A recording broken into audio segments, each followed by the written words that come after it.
So happy Friday, everybody. It's Carrie Ann Fitzgerald from the Program for the Development of Human Potential, PDHP, of course.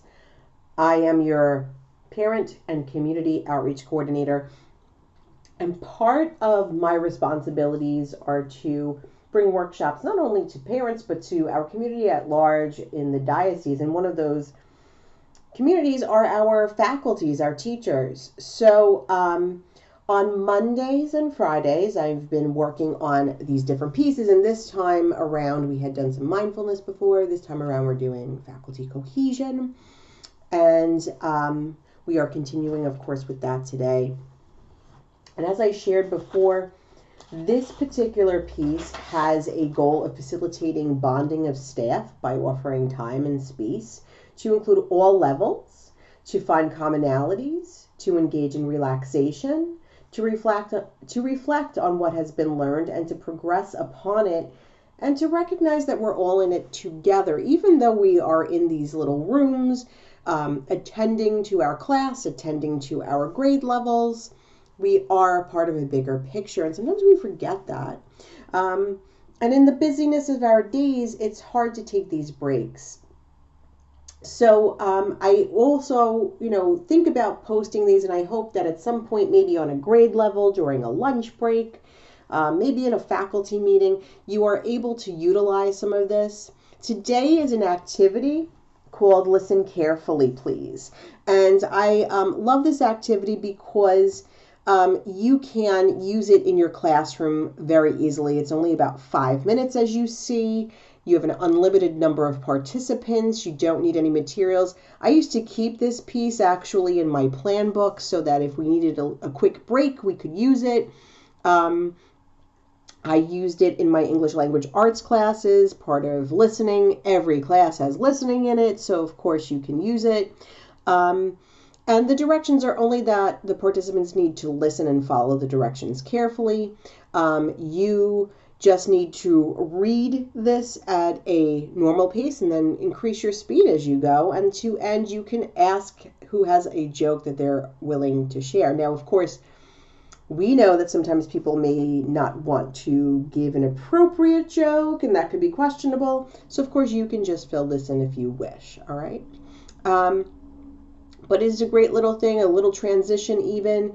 If you'd like to do it on Zoom, it may be difficult to do the standing, so you could probably change it up a little bit with what the action is, of course. So here we go. Listen carefully. Everyone stand, please. Everyone wearing green, sit, please. Now notice, we still have people standing, most likely, if they are listening carefully. If you are wearing black shoes, clap once. Everyone with brown hair, stand, please. All black-haired people, please sit. If you are wearing white, stand, please. Everyone with blue eyes, wave, please. Everyone wearing red, sit, please. If you have brown eyes, please stand. Everyone wearing blue, sit, please. If you are wearing uncomfortable shoes, sit, please. If you were born in December, stand, please. If you are happy, shake your right hand, please. If you are wearing rings, sit, please. If you are very smart, please stand. That should be all of you. If you are wearing yellow, please clap. Yellow's my favorite color, by the way. A little fun fact about me. If you know a good joke, call out ha-ha, please. If you have green eyes, whistle, please. If you have blonde hair, please sit and stomp your feet. If you're getting tired, sit, please. Everyone stand, please. And if you're glad this is over, clap, please. I love that part because, of course, that is the one time in my life I get a standing ovation. So I take advantage of that moment, as you could imagine. But here's the thing. So after this, we kind of process. Of course, you could do the joke piece. After this, we process it out. So what did you notice? What were the feelings involved? And my takeaways are always similar. As you notice, those first few sentences, you're asked to stand, and a lot of people will still be standing. Sometimes they don't realize it. They think they're supposed to sit again, but where they sit is indicative of what commonality they are tuning into. Um, it is also interesting because when you're asking about colors that they're wearing, everyone starts to look down to see if they have a color, or someone might point out, "Hey, you've got white on your sleeve," you know, whatever it is. It's pretty funny to see, and people go, "Oh, oh, oh," you know. And then they participate from there.